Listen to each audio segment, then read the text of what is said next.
వీక్షిస్తున్నటువంటి ప్రతి ఒక్కరికి వందనం. మరి దేవుడు అనుగ్రహించినటువంటి గొప్ప మహాకృపను బట్టి మరి ఈరోజు మరలా దేవుని యొక్క నామమున మనందరము సమకూడి దేవుని మాటలు వింటూ ఉన్నాం.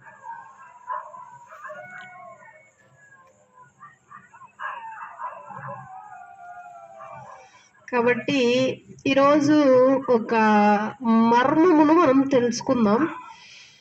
మరి ఏంటి మర్మం అనేటువంటిది మనం ఒకసారి గమనిస్తే, అది యేసుక్రీస్తు ప్రభువారు ఒక స్త్రీతో మాట్లాడేటువంటి సంభాషణను మనం ఒకసారి గమనిద్దాం. దానిలో ఒక గొప్ప మర్మం ఉంది. నాకు తెలిసి ఆ మర్మం ఎవరికి తెలియదు. మరి ఆ మర్మం నాకెట్లా తెలిసిందో కూడా చెప్తా. ఓకే, ఒకసారి యోహాను సువార్త 4వ అధ్యాయము 2వ వచనము నుండి కొన్ని వచనాలు చదువుదాం. యోహాను రాసిన పత్రిక 4వ అధ్యాయము 2వ వచనం నుండి చదువుతున్నాను. ఆయన యూదా దేశము విడిచి గలిలయ దేశమునకు తిరిగి వెళ్ళెను. అయినను యేసే బాప్తిసం ఇయ్యలేదు గాని,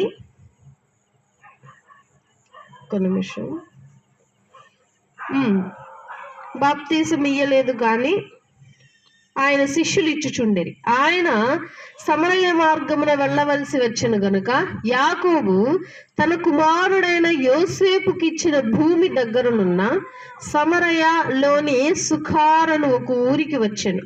అక్కడ యాకోబు బావి ఉండెను గనుక యేసు ప్రయాణము వలన అలసి ఉన్న రీతినే ఆ బావి వద్ద కూర్చుండెను. అప్పటికి ఇంచుమించు 12 గంటలాయెను. సమరయ స్త్రీ ఒకతే నీళ్లు చేదుకొనుటకు అక్కడికి రాగా యేసు నాకు దాహమునకిమ్మని ఆమెను అడిగాను. ఆయన శిష్యులు ఆహారము కొనుటకు ఊరిలోనికి వెళ్ళి ఉండేది. ఆ సమరయ స్త్రీ, యూదుడవైన నీవు సమరయ స్త్రీ అయిన నన్ను దాహమునకిమ్మని ఎలాగడుగుచున్నావని ఆయనతో చెప్పాను.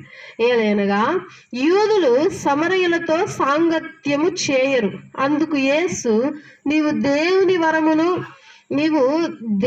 వరమును నాకు దాహమునకిమ్మని నిన్ను అడుగుచున్నవాడెవడో అదియు ఎరిగి ఉంటే నీవు ఆయనను అడుగుదువు, ఆయన నీకు జీవజలమునిచ్చునని చెప్పాను. అప్పుడు ఆ స్త్రీ, అయ్యో, ఈ బావి లోతైనది, చేదుకొనుటకు నీకేమీ లేదే. ఆ జీవజలం ఎలాగు నీకు దొరుకును? తానును తన కుమారులను పశువులను ఈ బావి నీళ్లు త్రాగి మాకిచ్చిన మన తండ్రి అయిన యాకోబు కంటే నీవు గొప్పవాడవా అని ఆయనను అడిగాను. అందుకు యేసు, ఈ నీళ్లు త్రాగు ప్రతి వాడును మరలా దప్పికొను, నేనిచ్చు నీళ్లు త్రాగు వాడెవడును దప్పికొనడు. నేను వానికిచ్చు నీళ్లు నిత్య జీవమునకై వానిలో ఊరిడి నీటి బొగ్గగా ఉందని ఆమెతో చెప్పాను. ఆ స్త్రీ ఆయనను చూచి, అయ్యో, నేను దప్పికొనుకుంటున్నట్లు చేదుకొనుటకు కొంత దూరము రాకుండానట్లు ఆ నీళ్లు నాకు దయచేయమని అడుగగా యేసు, నీవు వెళ్ళి నీ పెనిమిటిని పిలుచుకొని ఇక్కడికి రమ్మని ఆమెతో చెప్పాను. ఆ స్త్రీ, నాకు పెనిమిటి లేడనగా యేసు ఆమెతో, నాకు పెనిమిటి లేడని నీవు చెప్పిన మాట సరియే. నీకు 5 పెనిమిట్లుండిరి. ఇప్పుడు ఉన్నవాడు నీ పెనిమిటి కాడు, సత్యమే చెప్పితివనెను. అప్పుడు ఆ స్త్రీ, అయ్యో, నీవు ప్రవక్తవని గ్రహించుచున్నాను. ఇక్కడ నీకు 5 భర్తలు ఉన్నారు, 5 భర్తలని తీసుకొని రా అని అంటున్నాడు యేసుక్రీస్తు ప్రభు. కొంచెం ముందుకెళ్తే యేసుక్రీస్తు ప్రభు ప్రతి ఊరు తిరిగి సువర్తమానం ప్రకటిస్తూ ఉంటే శిష్యులు ఏం చేసేవాళ్ళంటే యేసుక్రీస్తు ప్రభువారిని ఒక చోట కూర్చోబెట్టి వీళ్ళ ఆహారం కోసం ఊర్లోకి వెళ్ళేవారు. అట్లా యేసుక్రీస్తు ప్రభువారు యాకోబు బావి దగ్గర కూర్చొని, ఆయనే కావాలని అక్కడికి వచ్చారు. బావి దగ్గర కూర్చొని సమరయ స్త్రీ కోసం ఎదురు చూస్తూ ఉన్నాడు. ఆయన కావాలని అక్కడ కూర్చోలేదు, ఆయన బై మిస్టేక్ కూర్చోలేదు, కానీ కావాలనే కూర్చున్నాడు. ఎందుకంటే ఒక సమరయ స్త్రీతో మాట్లాడాలి, ఆ సమరయ స్త్రీ ద్వారా తాను ప్రకటింపబడాలి అని చెప్పి ఆ స్త్రీ కోసం ఎదురు చూస్తూ ఆ స్త్రీ వచ్చింది. అమ్మ, బావి లోతుగా ఉంది, కొంచెం బావిలో బకెట్ వేసి నాకు కొద్దిగా నీళ్ళు ఇవ్వమ్మా అని అడిగింది. అని యేసుక్రీస్తు ప్రభువారు అడిగితే, లేదయ్యా, నేనేమో సమరయురాలని, నీవేమో యూదుడివి, మరి మన ఇద్దరికి పొంతు సరిగ్గా లేదు. మరి ఇలా ఒకవేళ సమరయుల సహాయం యూదులు తీసుకుంటే గొప్ప అపచారం అయిపోయింది, ఎవరన్నా చూస్తే గొడవలు అయిపోతాయి, అది కూడా నీకు తెలియదా అని అంటది. ఏం పర్వాలేదు ఇవ్వమ్మంటే, చేదుకోవటం నీ దగ్గర ఏం లేదు కదయ్యా అంట. నీ దగ్గర ఉన్న నీళ్లు నాకు ఇవ్వమ్మా, నేను ఒకవేళ దేవుని దగ్గరికే నువ్వు వెళ్ళాలనుకుంటే జీవజలపు ఓటనిస్తాడు, అది కానీ త్రాగితే నువ్వు మరలా దప్పికొనవు అని చెప్పి కొన్ని వచనాలు చెప్పేసిన తర్వాత, నీ దగ్గర 5 పెనిమిట్లు ఉన్నారు కదా అని అంటాడు. వాళ్ళని తీసుకొని రా, అప్పుడు నీకు జీవజలము నీళ్ళు ఇస్తానని అంటే ఆమె అంటది, లేదయ్యా నాకు 5 భర్తలు లేరయ్యా అని. అప్పుడు మరలా ఈయన అంటాడు, నీ దగ్గర ఉన్న ఒకే ఒక్క భర్త ఉన్నాడా అంటే, ఇప్పుడున్నవాడు కూడా నీ భర్త కాదు అని అంటాడు. ఇక్కడ టాపిక్ ఏంటి మనం గమనించేది అంటే, భర్త గురించి గమనిస్తున్నాం. అసలు ఆ భర్తలు ఎవరు, అప్పుడున్న భర్తలు ఎవరు, ఇంతకు ముందున్న భర్తలు ఎవరు? ఆల్రెడీ ఇంతకు ముందు ఉన్న వాళ్ళు 5 ఇప్పుడు ప్రస్తుతానికి ఉన్న వాళ్ళు లెక్క చెప్పలేదు, కానీ ఇప్పటికీ ఉన్నవాడు నీ భర్త కారు అని అన్నారు. మరి వాళ్ళు ఎవరై ఉంటారు? భర్త అంటే పురుషుడు అని, భార్య అంటే స్త్రీ అని, చెల్లెలు అంటే స్త్రీ అని, తమ్ముడు అంటే పురుషుడని. మరి ఈ భర్తలు ఎవరు? 5 స్త్రీలు ఏంటి? బైబిల్ ప్రకారం ఏదైనా, ఇప్పుడు సపోజ్ సమరయ స్త్రీ వ్యభిచారం చేస్తే, సమరయ స్త్రీ వృత్తి వ్యభిచారం, అప్పుడు బైబిల్ ఏమని వర్ణిస్తుంది ఆమె గురించి? మీకు తెలిసి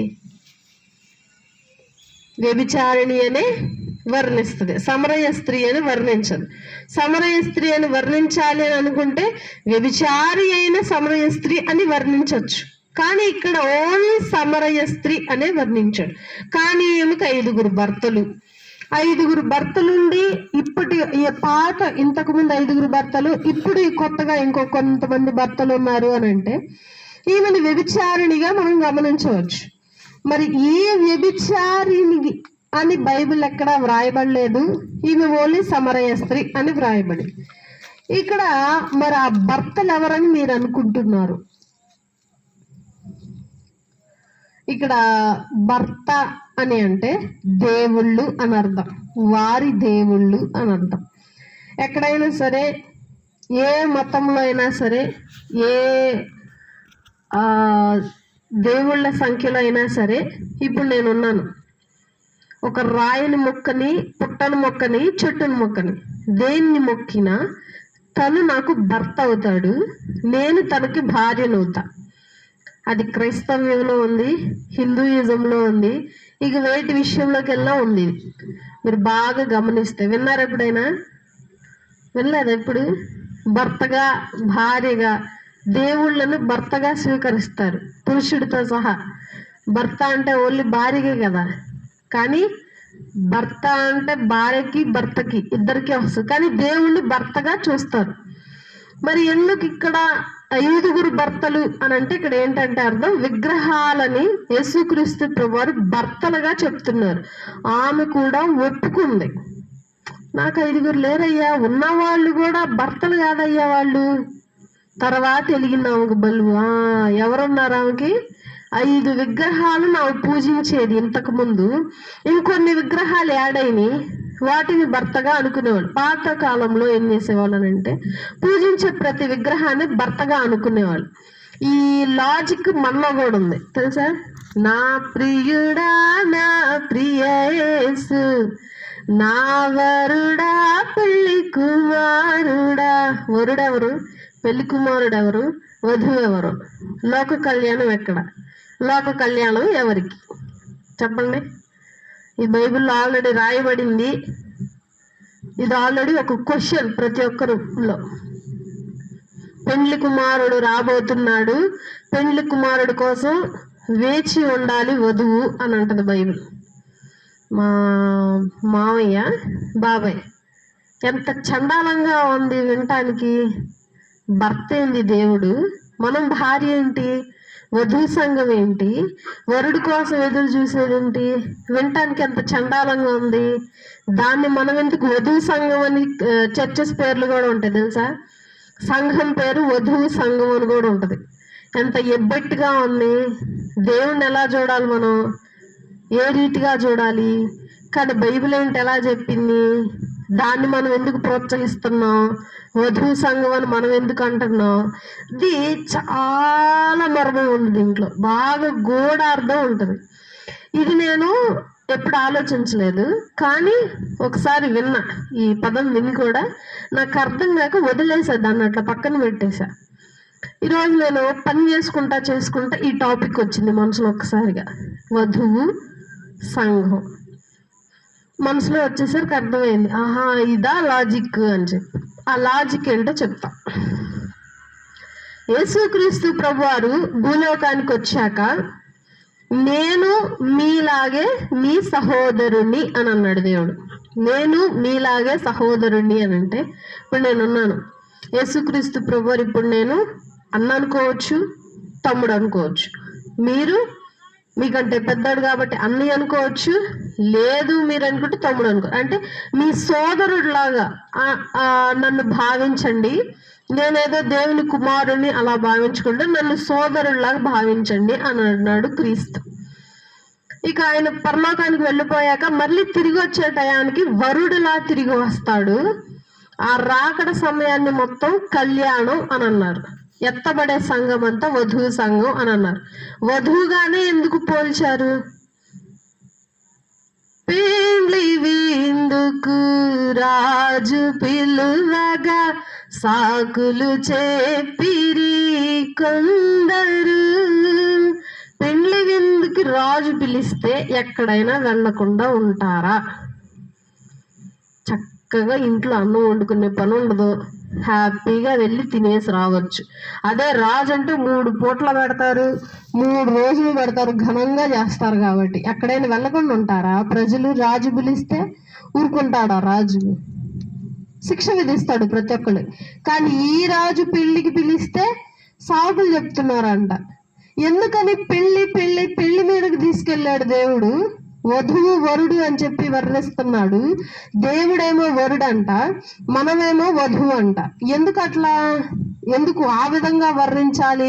ఇంక వేరే విధంగా ఏమైనా వర్ణించవచ్చు కదా బైబిల్ అని ఆలోచిస్తే, మన భూలోకంలో ఉన్న సంబంధాల గురించి ఆలోచిద్దాం. ఇప్పుడు నేనున్నాను, మా తల్లిదండ్రులు ఉన్నారు. ఇప్పుడు నేను ఏదన్నా మనసులో ఏదన్నా విషయం అనుకున్నాను, అది చెడవని మంచి అవని, మా అమ్మ నాన్నతో నేను స్వేచ్ఛగా చెప్పుకోగలను. నేను ఇలా అనుకుంటున్నాను, నేను ఇలా చెయ్యాలనుకుంటున్నాను, నేను ఇలా ఉండాలనుకుంటున్నాను, నేను ఇలా చదవాలనుకుంటున్నాను అంటే ఏ అబ్జెక్షన్ లేకుండా, ఏ భయం లేకుండా మనసులో ధైర్యంగా చెప్పగలను.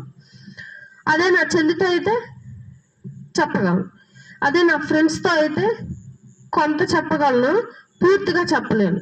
అదే నా ఇరుగు పొరుగు వారితో అయితే ఏది మంచో అది చెప్తాను, మిగతాది దాచుకుంటాను.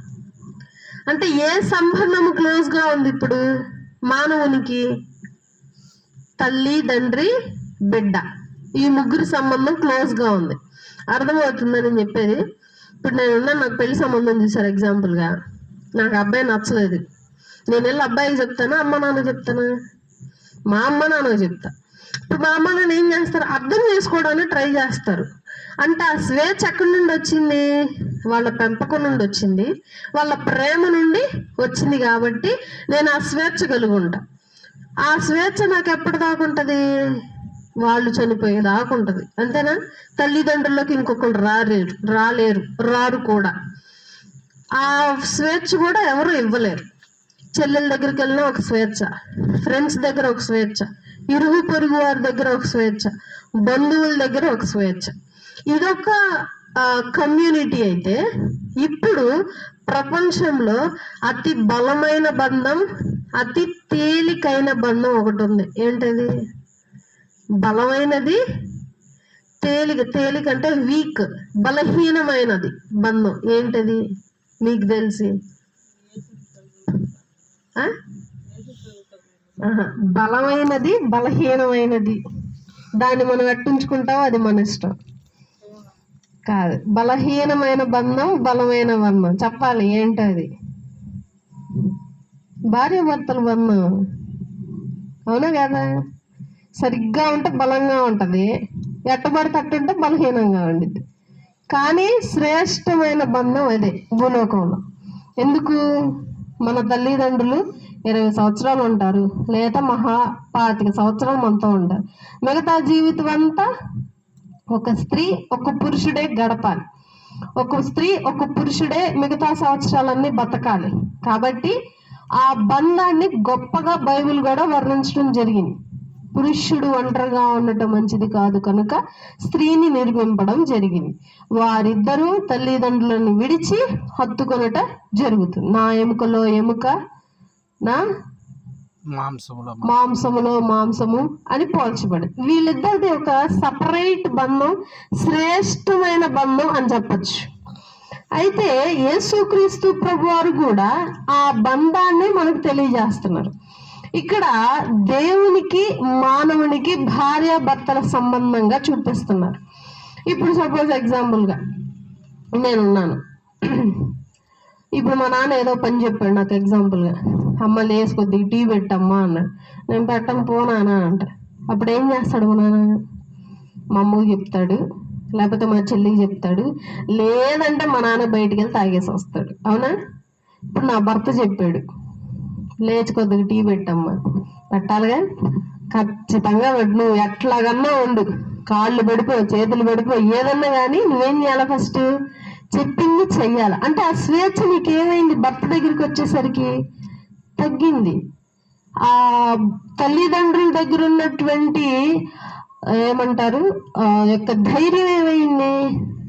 తగ్గి మార్పు చెందటం జరిగింది. అంటే ఒక ఆడపిల్ల తల్లిదండ్రుల దగ్గర ఉన్నటువంటి స్వేచ్ఛ పురుషుడి దగ్గర, అంటే సొంత పురుషుడి దగ్గర చూపించదు కూడా. లేదు నేను చేయను, అట్లా చేయను, పో, నా ఇష్టం వచ్చినట్టు నేను ఉంటాను, నేను పనులు చేయను, ఏం చేయను, నా ఇష్టం వచ్చినట్టు ఎప్పుడు చేయాలంటే అప్పుడు చేస్తాను, ఎప్పుడు తినాలంటే అప్పుడు తింటాను, ఎట్లా పెడితే అట్టుంటే ఏం చేస్తాడు పురుషుడు? చక్కగా వదిలేసి హ్యాపీగా పురుషుడికి ఇష్టం వచ్చినట్టు ఉంటాడు. అప్పుడు స్త్రీకి ఎట్లా ఉంటుంది? స్త్రీ ఎలా ఉంటది? విలువ లేని దానిలా ఉంటది. నువ్వు ఇంట్లో ఉండు, బయట ఉండు, విలువ లేని దానిలాగే ఉంటది స్త్రీ. అయితే ఇక్కడ అర్థం ఏంటి అని అంటే, పురుషుడు భార్య, భర్త భార్య, వాళ్ళిద్దరి బంధము చాలా గొప్పది. వీరి ఇద్దరిలో భర్త ఎప్పుడైనా సరే కండిషన్స్ పెడతాడు, రూల్స్ పెడతాడు, భయంలో పెడతాడు, అదుపులో పెడతాడు, చక్కగా దారిలో పెడతాడు, ఒక క్రమాన్ని నేర్పిస్తాడు భార్యకి. అవునా? భార్య పెళ్ళయింది, పొద్దున్నే లేవాలి, పని చేసుకోవాలి, భర్తకు కావాల్సిన టిఫిన్ వండబెట్టాలి, భర్తని అడిగి ఏం అన్నం వండాలో కూర వండాలో పెట్టాలి, దానిలో ఉప్పు కారం సరిపోయిందో లేదో చూడాలి, మళ్ళీ ఉప్పు కారం సరిపోతే మళ్ళీ గయ్యి వాళ్ళు ఎగుస్తారు, మళ్ళీ అట్లా రిపీట్ అవ్వకుండా రోజుకు రోజు మంచిగా వండటం నేర్చుకోవాలి, బట్టలు శుభ్రంగా ఉతకాలి. ఇవంతా తల్లిదండ్రుల దగ్గర ఎలా ఉంటది మన లైఫ్? అవన్నీ మన తల్లిదండ్రులు చేస్తారు, మనకి పెళ్ళయ్యాక మనమే చేసుకోవాలి. అంటే భర్త ఎలా ఉంటాడు అప్పుడు? చాలా స్ట్రిక్ట్ గా తన పనిని నేర్పిస్తూ భార్యకి, ఎక్కడైనా తప్పు చేస్తే అదుపు చేస్తూ, ఎక్కడైనా మార్గం తప్పితే సరి చేస్తూ భర్త ఎప్పుడు గంభీరంగా ఉంటాడు. అందుకే భర్త కోపము, భర్త రోషము మహాఘోరమైనది అని ఉంటుంది బైబిల్లో. అందుకే భర్తలకు రోషము కోపము పుట్టించకూడదు అని ఉంటుంది. కాబట్టి ఇక్కడ యేసుక్రీస్తు ప్రభువారు ఎందుకు దేవుణ్ణి భర్తగా పోల్చారు అని అంటే, భర్త కండిషన్స్ పెడతాడు, నువ్వు ఇలా ఉండాలి, పెళ్ళయ్యాక ఇలా మంచిగా బట్టలు వేసుకోవాలి, ఎప్పుడు పడితే అప్పుడు బయటకు వెళ్ళకూడదు, ఇలా ఎట్లా పడితే అట్లా ఉండకూడదు, అబ్బాయిలతో ఇలా మాట్లాడకూడదు, అమ్మాయిలతో ఇలా మాట్లాడకూడదు. ఎందుకు మాట్లాడకూడదు, ఎందుకు అలా ఉండకూడదు, ఎందుకు రిస్ట్రిక్షన్స్ పెడుతున్నాడు భర్త అని అంటే, నువ్వు చేసే పని, నువ్వు తల్లిదండ్రులతో ఉండే అంత క్లోజ్నెస్ నువ్వు ఇప్పటికీ కంటిన్యూ చేస్తే ఎవరికి ఆ యొక్క లోపం కలుగుతుంది, సమస్య కలుగుతుంది అంటే భర్తకు కలుగుతుంది. కాబట్టి నువ్వు పెద్దగా ఎదిగావు కాబట్టి నువ్వు ఎదిగినట్టుగా ఏం చేయాలి, భర్త చెప్పినట్టుగా వింటావు, భర్త అడుగు జాడల్లో నడవటం. నువ్వు ఇది చేయాల్సింది అదొక్కటే. అందుకే యెహోవా దేవుడు కూడా అదే చెప్పాడు ఇజ్రాయేలీలకి, ఇదిగో మీరు ఇప్పటిదాకా మీరు తల్లిదండ్రుల దగ్గర బతికారు, మీ ఇష్టం వచ్చినట్టు బతికారు, మీ ఇష్టం వచ్చినట్టు జీవించారు. ఇదిగోండి నేను మీకోసం ధర్మశాస్త్రం అనేది ఒక బుక్ రాశాను మీకోసం, ఇది మోషే ద్వారా మీకు పంపిస్తున్నాను. దీనిలో 10 ఆజ్ఞలు ఉన్నాయి. ఈ 10 ఆజ్ఞలు నువ్వు ఆచరించాల్సిందే, చెయ్యాల్సిందే, కన్ఫర్మ్. బికాజ్ నేనెవరిని, నీ భర్తని. నువ్వెవరివి, నా భార్యవి. భార్య అంటే అర్థం ఏంటి, నా సొత్తు అని అర్థం. ఇక నువ్వు నాకు సొంతం, నీకే ఖర్చు అయినా సరే నేనే భరించాలి, నీకే రోగం వచ్చినా సరే నేనే చూసుకోవాలి, నీకేమైనా కావాల్సి వచ్చినా నేనే చెయ్యాలి. కాబట్టి భార్యని ఆ విధంగా భర్త చూసుకుంటాడు. కాబట్టి యెహోవా దేవుడు కూడా తనని భర్తగా చూపిస్తూ మనలను భార్యగా చూపిస్తూ ఉన్నాడు. కాబట్టి యేసుక్రీస్తు ప్రభువు ఇక్కడ ఉపమానంగా సమరయ స్త్రీతో చెప్పింది అదే, విగ్రహాలను తాను భర్తగా భావించింది. మరి మనము యేసుక్రీస్తు ప్రభువారిని భర్తగా భావిస్తున్నాం. కాబట్టి భర్త దగ్గర మనం ఎంత జాగ్రత్తగా అయితే ఉంటామో దేవుని దగ్గర కూడా అంతే జాగ్రత్తగా ఉండాలనేదే ఆయన సారాంశము, ఉపమానము, ఆయన ఉద్దేశం అది. ఆయన ఎందుకు వరుడిగాను మరి మనల్ని ఎందుకు వధువుగాను మరి పోల్చడం జరిగింది అని అంటే, ఈ లోక సంబంధాలను ఉదాహరణగా చూపించాడు మనకి. కాబట్టి 10 మంది కన్యకులు పెళ్లికి నూనె పోసుకొని లేట్గా వెళ్తారు, ఇంకా టైం ఉందిలే అని చెప్పి. కొంతమంది ఏమో ఎక్స్ట్రా నూనె తెచ్చుకుంటారు, కొంతమంది నూనె ఏం తెచ్చుకోకుండా ఏం కాదులే, ఎక్కువ రోజులు ఉండిద్దిలే, ఎక్కువసేపు ఉండిద్దిలే అని చెప్పి రెక్లెస్ గా వస్తారు.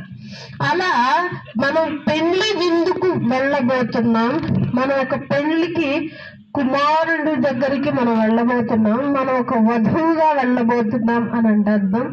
ఇదే మనల్ని దేవుడు వధువుగా చూస్తున్నాడు. ఎందుకు వధువుగా చూస్తున్నాడు అని అంటే, భూలోకంలో ఒక వధువుకు ఉండే డ్యూటీ ఏంటి అని అంటే భర్త చెప్పినట్టు వినటం, భర్తకు లోబడటం.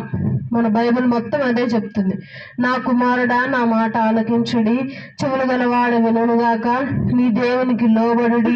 మరి ప్రతిదీ ఇదే చెప్తున్నారు. కాబట్టి ఇదంతా ఎవరి మీద చూపిస్తాం, దేవుడిని పక్కన పెడితే ఫస్ట్ ఈ లోక సంబంధంలో భర్తతో చూపిస్తాం ఇవన్నీ. కాబట్టి దేవుడు కూడా భర్తతో పోల్చాడు ఆయన్ని, మనలను భార్యతో పోల్చాడు. అయితే మరి ఓన్లీ యేసుక్రీస్తు ప్రభువారు భర్త, ఓన్లీ భూలోకంలో ఉన్న ఆడవాళ్ళు మాత్రమే వధువు అనటానికి లేదు. ఆయన అంటున్నాడు సంఘం అంతా వధువు అని అంటున్నాడు. సంఘంలో ఆడ ఉండొచ్చు, మగ ఉండొచ్చు, ఈ రెండిట్లో ఎవరైనా ఉన్నారు, అందరూ ఒక్కటే, అందరూ సమానమే అని పౌలు గారు కూడా కొన్ని పత్రికల్లో వ్రాయబడడం జరిగింది. అపోస్తుడేమి, యూదుడేమి, రోమియుడేమి, గ్రీకు దేశస్థుడేమి, అందరూ దేవుని నామంలో సమానులే. కాబట్టి మనము భర్త దగ్గర ఏ విధంగా ఉంటామో వినయ విధేయతను కలిగి, అదే వినయ విధేయత మనం దేవుని ఎడల కలిగి ఉండాలి అనేది ఆయన యొక్క ఉద్దేశం. అందుకు ఆయన భర్తగాను భార్యగాను చెప్పటం జరిగింది, ఉపమాన రీతిగా చెప్పటం జరిగింది. ఇది ఉపమానం మాత్రమే, ఇదేమి ఒక పెద్ద ఆజ్ఞలాగా కానీ ఇదే ఒక వాక్యం లాగా కానీ చెప్పటం జరగలేదు. ఇది ఓన్లీ జస్ట్ ఏ ఉపమానం. దీన్ని మనం ఉపమానం లాగానే చూస్తే బాగుంటది, లేదు అని అంటే చండాలంగాను మనం అనుకున్నట్టుగానే ఎబ్బెట్టిగానో ఉంటాయి ఈ పదాలు మనం అనుకుంటే. కాబట్టి బైబిల్ చాలా మర్మమైనది. ఆ మర్మంలోనికి మనం చాలా చూస్తూ ఉంటే ఇంకా దొరుకుతూ ఉంటాయి, ఇంకా వెతుకుతూ ఉంటాయి.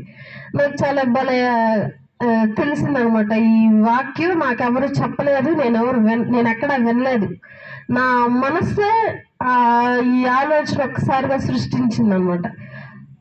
ఏదైనా క్వశ్చన్ ఆలోచిస్తా ఉంటే దాన్ని క్లుప్తంగా ఇట్లా దారి వెతుకుతా ఉంటాను. వెతుకుతా ఉంటాను. ఎదురు ఆన్సర్ కనిపించింది. అట్లా ఈ ఆన్సర్ కనిపించింది. వధువు వరుడి కోసం ఏ విధంగా సిద్ధపడిద్దో మనం కూడా వరుడి కోసం ఆ విధంగా సిద్ధపడాలి. ఈ వధువు ఏంటి, వరుడేంటి అని అంటే, మన లోక సంబంధంలో వధువు వరులు ఎలా ఉంటారో అదే విధంగా నీవు దేవుని ఎడల ఆ విధంగా ఉండాలి అనేది అర్థం. ఆ విధంగా వినయంతో ఉండాలి, విధేయతతో ఉండాలి.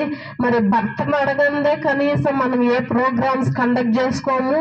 భర్తను అడగందే మనం ఇల్లు దాటి బయట పెట్టం.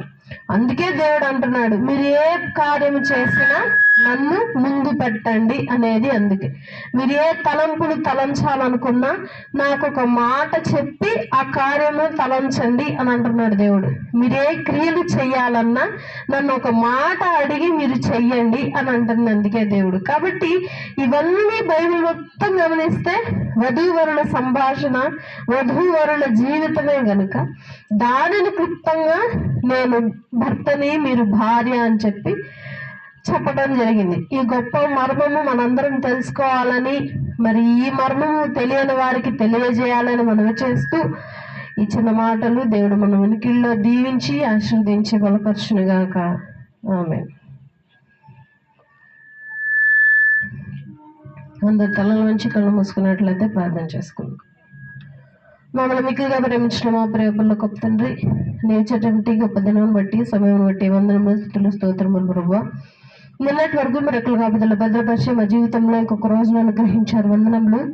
ఎంతో మంది రోజు చుళ్ళకు నశించిపోతుండగా మీరు మమ్మల్ని లాగు చేయకుండా మమ్మల్ని ఇప్పటికే సజీవులకు ఉంచారు. వందనములు నా తండ్రి ప్రభువా. ఈ రోజు మేము తెలుసుకున్నటువంటి మర్మమును బట్టి వందనములు నా తండ్రి, స్తోత్రములు ప్రభువా. నా తండ్రి, ఇప్పటిదాకా మేము వధువు వరుడు పెండ్లి కొరకు సిద్ధముగా ఉండాలి, లోక కళ్యాణం జరగబోతుంది, వీటి పదాలు ఎరుగక నా ప్రభువా, అట్టి రీతిగానే మేము వాటిని చదువుతూ, భావిస్తూ, పాడుతూ, ధ్యానిస్తూ ఉన్నాము. నా తండ్రి ప్రభు, వాటి గూఢార్థాలు మాకు తెలియజేశారు. వందనాలు. అట్టి మర్మములు మాకు తెలియజేశారు. వందనములు నా ప్రభు. నీకే స్తోత్రములు ప్రభువా. నా తండ్రి, నీతో సంబంధము తండ్రి ప్రభువ భర్త వలె కలిగి ఉండాలని తెలియజేశారు. వందనములు. అట్టి విధంగా నేను కూడా నా ప్రభువ నా భర్తతోనూ తండ్రి, తండ్రి ప్రభు, నా దేవుడు అయినటువంటి నీతోనూ నా తండ్రి గొప్ప విధేయతను, వినయమును కలిగి జీవించే కృపను అనుగ్రహించండి. నా తండ్రి, నీకు స్తోత్రములు చెల్లించుకుంటున్నాం నాయన. అయ్యా, ఇట్టి గూఢార్థములు నాకు ఇంకనూ తెలియజేయండి. అయా తండ్రి, ఇట్టి గూఢార్థాలు మాకు తెలియజేసేటువంటి విధానం బట్టి వందనములు. అయా, సంఘంలో ఉన్నటువంటి ప్రతి ఒక్కరిని మీరు జ్ఞాపకం చేసుకోండి. గత క్రిస్టమస్ సెలబ్రేషన్స్ లో, ప్రోగ్రామ్స్ లో తోడుగా ఉన్నారు. వందనములు. అయా తండ్రి, ఇంకా 2-3 రోజులు ఉన్నప్పుడు న్యూ ఇయర్ రాబోతుంది. అయా నా తండ్రి, ఆ న్యూ ఇయర్ సెలబ్రేషన్స్ లో తోడుగా ఉండండి తండ్రి. 31st నైట్ తండ్రి ప్రభువా, మేమందరం ప్రార్థనలో ఉండి తండ్రి ప్రభువా, నీతో పాటు తండ్రి, నీ యొక్క సన్నిధి తండ్రి, నూతన సంవత్సరంలోకి అడుగు పెట్టే సమయంలో మీరు తోడుగా ఉండి సహాయం చేయండి. నా తండ్రి ప్రభువా, ఇప్పటిదాకా నీ రెక్కల కాపుదల భద్రపరుస్తున్నటువంటి విధానం బట్టి వందనములు. నా తండ్రి, ఇచ్చినటువంటి తండ్రి పరిచయను బట్టి వందనములు. అయా, ఇస్తున్నటువంటి గొప్ప ఆధిక్యతను బట్టి వందనములు. అయా, రేపు జరగబోయేటువంటి సండే స్కూల్ కార్యక్రమాల్లో తోడుగా ఉండండి. అయా తండ్రి, వాతావరణాన్ని మీ స్వాధీనంలో ఉంచుకోండి. నా ప్రభు, కూడి వచ్చిన ప్రతి ఒక్క బిడ్డను మీరు ఆశీర్వదించండి. అయా, బిడ్డను సండే స్కూల్కి పంపినటువంటి ప్రతి ఒక్క తండ్రి ప్రభు తల్లిదండ్రులు బట్టి వందనములు చెల్లించుకుంటాం. తండ్రి ప్రభు, నీకే స్తోత్రములు చెల్లించుకుంటున్నాం. అయా, మేము ఇప్పుడు మా కూడికలు ముగించుకొని మా స్వగృహాలకు మేము వెళ్ళబోచుండగా రాకపోకుండా తోడుగా ఉండండి. అయా, మా నిద్రలో మీరు తోడుగా ఉండండి, కళ్ళల్లో మీరు తోడుగా ఉండండి. నా తండ్రి, నీ చిత్తం అయితే రేపటి దినాన పొద్దునే లేసి నేను స్తుతించి కనపరిచే భాగ్యం మా అందరికీ అనుగ్రహించమని యేసు పెట్టడి కొంచెం ప్రార్థిస్తున్నాం తండ్రి. ఆమేన్. మన తండ్రి అయిన దేవుని ప్రేమయు, కుమారుడైన యేసుక్రీస్తు ప్రభువుల కృపయు, పరిశుద్ధాత్మీయ అన్యోన్య సహవాసము మనందరికీ ఎల్లప్పుడూ తోడే నడిపించునుగాక. ఆమేన్. ఓకే